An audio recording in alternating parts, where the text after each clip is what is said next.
Hello दोस्तों, कैसे हैं आप सब। आज की हमारी कहानी है जेठानी बुरा मान जाएगी। देखो छोटी बहू रानी, हम तुम्हें भेज तो देते, लेकिन हम कर भी क्या सकते हैं। बड़ी बहू तो कभी घूमने नहीं गई। कहीं उसके मन में यह बात आ गई कि हमने तुम्हें तो भेज दिया पर उसे नहीं भेजा, तो उसे बुरा नहीं लग जाएगा। इसीलिए इस बात को यहीं खत्म करो और कहीं जाने की जरूरत नहीं है। सास छोटी बहू जानवी को समझाते हुए बोली, पर मम्मी जी, टिकट तो हमें इनके दोस्तों ने मिलकर दिया है। हमें अलग से कोई खर्चा नहीं करना पड़ रहा। सिर्फ 3 दिन ही की तो बात है। 3 दिन बाद तो हम लोग वापस आ ही जाएंगे।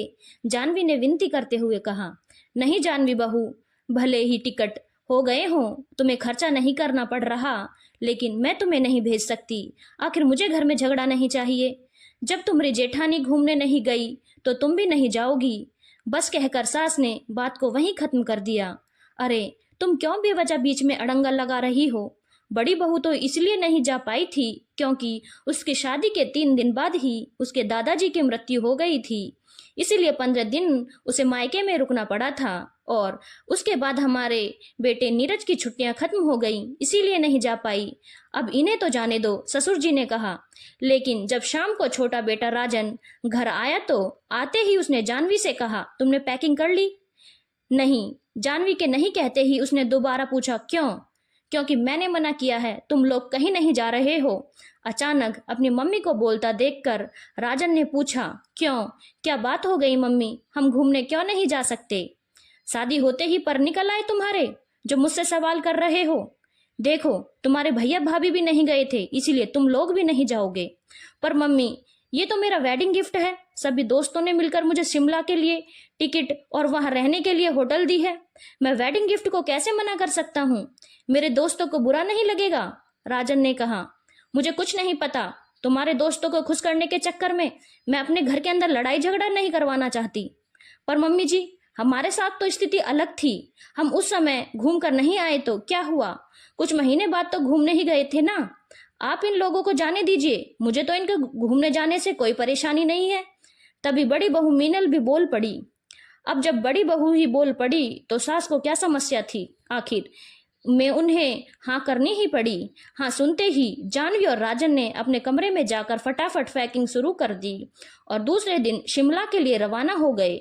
कुछ दिन बाद राजन जल्दी ही घर वापस आ गया और घर आते ही उसने जानवी से कहा, जानवी, तुम तैयार हो जाओ, आज बाहर पाव भाजी खाकर आते हैं। मम्मी, आप भी तैयार हो जाओ, साथ ही चलते हैं। ना, मैं कहीं नहीं जा रही हूँ और ना ही तुम लोग कहीं जा रहे हो। पर क्यों मम्मी, पहले भी तो हम लोग पाव भाजी खाने जाते थे, तब तो आप भी मेरे साथ जाती थी।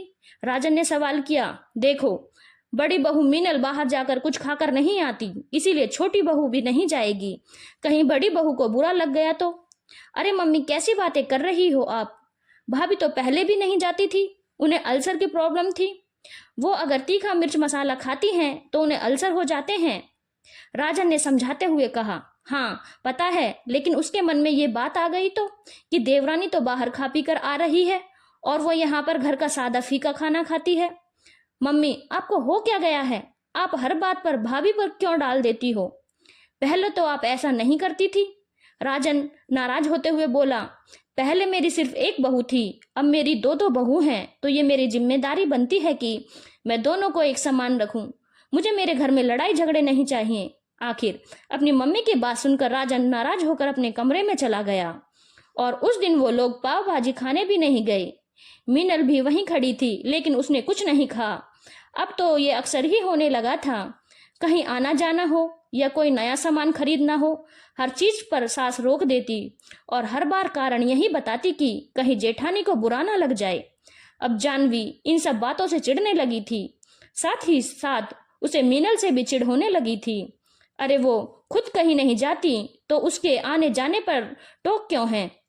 जेठानी ने नहीं किया तो वो भी नहीं करे, ये तो गलत बात थी। लेकिन उसकी इस चिढ़ को मीनल अब समझने लगी थी। उसने इस बारे में अपने पति नीरज से बात की तो नीरज ने कहा, तुम एक बार मम्मी को समझाओ, कहीं ऐसा ना हो कि घर में लड़ाई झगड़े का कारण तुम ही बन जाओ। पर मैं थोड़ी ना मना करती हूँ, वो तो मम्मी जी ही मना करती हैं। हाँ, लेकिन बहाना तो तुम्हारा ही लेती है ना। देखो, अभी कुछ नहीं बिगड़ा है, अभी भी इस बात संभाली जा सकती है। आज हम सब जब शाम को साथ बैठेंगे, तुम मम्मी से बात करना, फिर पापा और मैं तो हैं ही वहां पर संभालने के लिए। नीरज की बात मीनल को जच गई। शाम को जब सब लोग साथ बैठे तब मीनल ने कहा, मम्मी जी मैं सोच रही हूँ कि कुछ दिनों के लिए मायके होकर आ जाऊं।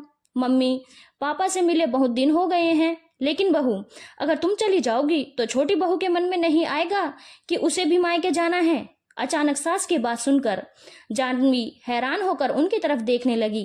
तभी ससुर जी ने कहा, मुझे तो तुम्हारी कोई बात समझ में ही नहीं आती है। छोटी बहू किसी चीज की इजाजत मांगती है तो तुम बड़ी बहू का बहाना कर देती हो, और बड़ी बहू किसी चीज की इजाजत मांगती है तो छोटी बहू का बहाना कर देती हो। साफ साफ क्यों नहीं कहती हो कि तुम ही नहीं हाँ करना चाहती? हाँ मम्मी, ये तो गलत बात है। ऐसे तो तुम दोनों बहुओं को आपस में एक दूसरे के प्रतिद्वंदी बना दोगी। फिर जो घर में शांति है ना, वो अशांति में बदल जाएगी। मना करना है तो साफ साफ मना करो, पर ये मत कहो कि देवरानी बुरा मान जाएगी या जेठानी बुरा मान जाएगी, नीरज ने कहा। सबको एक तरफ बोलते देखकर सासू माँ चुप हो गई। हालांकि आदत तो अभी भी उनकी नहीं गई, पर घर वालों को समझ में आ गया कि मना कौन कर रहा है, इसीलिए कोई गलतफहमी ना हो, इसीलिए बहुएं आपस में ही परामर्श कर लेती हैं। धन्यवाद दोस्तों। अगर आपको कहानी अच्छी लगी हो तो चैनल को लाइक, शेयर और सब्सक्राइब करना ना भूलें।